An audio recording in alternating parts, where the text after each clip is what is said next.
Hello बच्चों, 30 नवंबर को आप लोगों का जो वीकली टेस्ट होने वाला है क्लास 10 हिंदी का, उसके लिए एकदम वेरी वेरी इंपॉर्टेंट क्वेश्चंस लेके आ गए हैं जो कि आपके वीकली टेस्ट के लिए बहुत ही ज़्यादा इंपॉर्टेंट है। तो चलिए फटाफट हम लोग क्वेश्चन नंबर 1 से स्टार्ट करते हैं। उससे पहले बच्चों, आप लोग वीडियो को अपने दोस्तों में शेयर कर दीजिए। चैनल पे पहली बार जो बच्चे आए हैं, चैनल को सब्सक्राइब करके वीडियो को लाइक कर दीजिए। देखिए, पहला क्वेश्चन है, एक कहानी या भी पाठ के लेखक कौन है? यानी कि जो एक कहानी या भी पाठ है उसका लेखक का नाम क्या है? ऑप्शन ए है स्वयं प्रकाश, ऑप्शन बी है मन्नू भंडारी, ऑप्शन सी है यशपाल और ऑप्शन डी है यतेंद्र मिश्र। तो इसका राइट आंसर हो जाएगा मन्नू भंडारी। एक कहानी या भी पाठ का लेखक का नाम है मन्नू भंडारी। ठीक है, उसके बाद अगला क्वेश्चन हम लोगों का 2 नंबर क्वेश्चन है, बिस्मिल्लाह खां की शहनाई में क्या समाया हुआ था? ऑप्शन ए है संगीत के सातों सुर, ऑप्शन बी है उनके उस्ताद के नसीहतें, ऑप्शन सी है स्वयं परवरदिगार और ऑप्शन डी है इनमें से सभी। तो बिस्मिल्लाह खां की जो शहनाई में ये सभी चीज़ें शहनाई समाई हुई है। संगीत के सातों सुर, वो बहुत ही अच्छा मतलब कि शहनाई बजाते थे। उनका शहनाई शहनाई के लिए वो पूरे विश्व में जाने जाते थे। ठीक है, उसके बाद 3 नंबर क्वेश्चन है, कॉलेज की प्रिंसिपल ने लेखिका के पिता को किस कारण पत्र लिखा? यानी कॉलेज के जो प्रिंसिपल थे वो लेखिका के पिता को पत्र क्यों लिखा? तो लेखिका की गतिविधियों का शिकायत करने के लिए। लेखिका की गतिविधियों का शिकायत करने के लिए, क्योंकि लेखिका कॉलेज में क्या करती थी कि हड़ताल करती थी।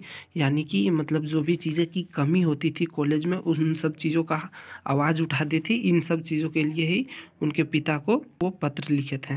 4 नंबर है, लेखिका के जीवन में शीला अग्रवाल का क्या योगदान है रहा? यानी कि शीला अग्रवाल जो है वो उनकी हिंदी की अध्यापक यानी कि टीचर थी, शिक्षिका थी। उनका क्या योगदान रहा शीला अग्रवाल के जीवन में? तो पहला ऑप्शन है लेखन के प्रति लेखिका की रुचि, यानी कि लिखने के प्रति उनकी जो रुचि है लेखिका की, वो शीला अग्रवाल से ही उनको मिला। अच्छे साहित्य की परख उनके माध्यम से ही हुई। उसके बाद देश की आज़ादी के आंदोलन में सक्रिय भाग लेना, ये सभी चीज़ें जो है, ये तीनों चीज़ें यानी कि ये सभी जो अच्छा गुण वो शीला अग्रवाल के ही योगदान से लेखिका को प्राप्त हुआ। तो डी इसका राइट आंसर हो जाएगा। उसके बाद नेक्स्ट क्वेश्चन हम लोगों का 5 नंबर है, देश की आज़ादी के आंदोलन में लेखिका ने क्या क्या किए थे? तो पहला ऑप्शन है जुलूस में भाग लिया, दूसरा ऑप्शन है भाषण दिया, तीसरा है इनमें से सभी, यानी कि विद्यालय में छात्रों से हड़ताल कराई। हड़ताल कराने के कारण ही प्रिंसिपल ने लेखिका के पिता को पत्र लिखा था। तो ये सभी चीज़ें जो है वो देश की आज़ादी के लिए वो लड़ी थी स्वतंत्रता सेनानी के रूप में। ठीक है, उसके बाद नेक्स्ट क्वेश्चन 6 नंबर है, लेखिका की माँ हमेशा भयभीत क्यों रहती थी? तो पहला ऑप्शन है समाज के लोगों के डर के कारण, दूसरा है पिता के आर्थिक नुकसान के कारण, तीसरा ऑप्शन है पिताजी के क्रोध के कारण और चौथा है अपने भविष्य की चिंता के कारण। तो पिता के क्रोध के कारण जो है लेखिका की माँ भयभीत रहती थी, क्योंकि लेखिका के जो पिता हैं वो लेखिका पर गुस्सा करते थे कि कॉलेज में इस तरह का हड़ताल ना करो, चाहे फिर भाषण ना दो, इन सब चीज़ों के लिए। तो यही से लेखिका की माँ भयभीत रहती थी। उसके बाद अगला क्वेश्चन 7 नंबर है, बिस्मिल्लाह खां मुहर्रम के अवसर पर क्या नहीं करते थे? तो पहला ऑप्शन है पैदल यात्रा ना करना, उसके बाद दूसरा है संगीत कार्यक्रम में भाग लेना, शहनाई का निषेध ना करना, उसके बाद दुख व्यक्त करना। तो संगीत कार्यक्रम में बिस्मिल्लाह खां जो है मुहर्रम के दिन संगीत कार्यक्रम में भाग नहीं लेते थे।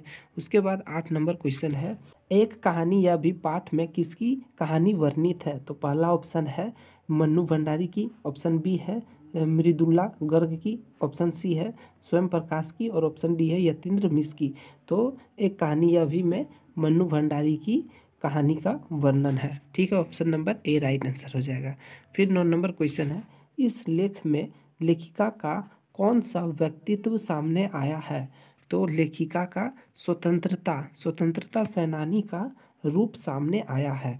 तो ये हो गया ऑब्जेक्टिव। अब हम लोग सब्जेक्टिव क्वेश्चंस करते हैं। ठीक है, 10 नंबर के बाद 11, लेखिका के पिता लेखिका को घर में होने वाली बहसों में बैठने को क्यों कहते थे? वे उसे बहस करना सिखाना चाहते थे।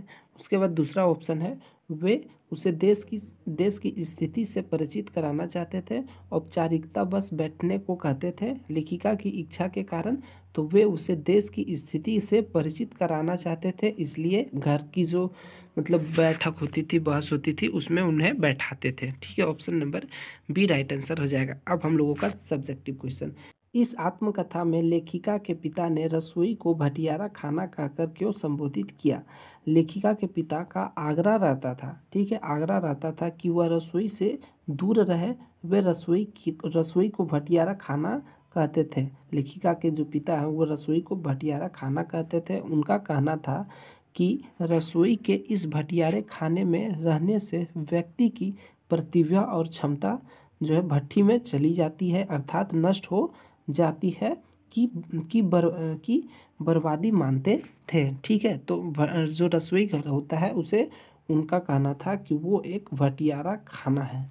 ठीक है, अब नेक्स्ट क्वेश्चन करते हैं, बिस्मिल्लाह खान को काशी का नायाब हीरा क्यों कहा जाता है? काशी विभिन्न संस्कृति एवं धर्मावलंबियों का स्थान है। यहाँ पर विभिन्न धर्म एवं समाज के लोग रहते हैं। बिस्मिल्लाह खान ने अपनी शहनाई के मधुर धुन के माध्यम से विभिन्न संस्कृति एवं धर्म के लोगों को जोड़ने का काम किया, इसलिए उन्होंने काशी का नवाब हीरा कहा जाता है। ठीक है, उसके बाद अगला 13 नंबर क्वेश्चन, बिस्मिल्लाह खां और शहनाई एक दूसरे के प्रति हैं, कैसे? बिस्मिल्लाह खान ने शहनाई की मधुर तान देश के साथ साथ विदेशों में भी फैलाई। उनकी शहनाई वादन में जादू था। ठीक है, बिस्मिल्लाह खान से पहले शहनाई को उतनी प्रसिद्धि नहीं मिली थी जितनी बिस्मिल्लाह खान के कारण हुई। अतः यह कहा जाता है कि बिस्मिल्लाह खान और शहनाई एक दूसरे के प्रतीक है, यानी कि शहनाई को उतना ज़्यादा सम्मान नहीं मिला था पहले। जब बिस्मिल्लाह खान ने शहनाई बजाना शुरू किया और वो उनके बारे में जाने, मतलब वो शहनाई ऐसा बजाते थे कि सातों सुर उसमें समा गया हो, एकदम सुनने वाला मदहोश हो जाता था। ठीक है, इसलिए पूरे इन्हें शहनाई और एक दूसरे के प्रतीक माना जाता है। लेखिका मन्नू भंडारी की कहानी के अधिकांश पात्र कहाँ के थे?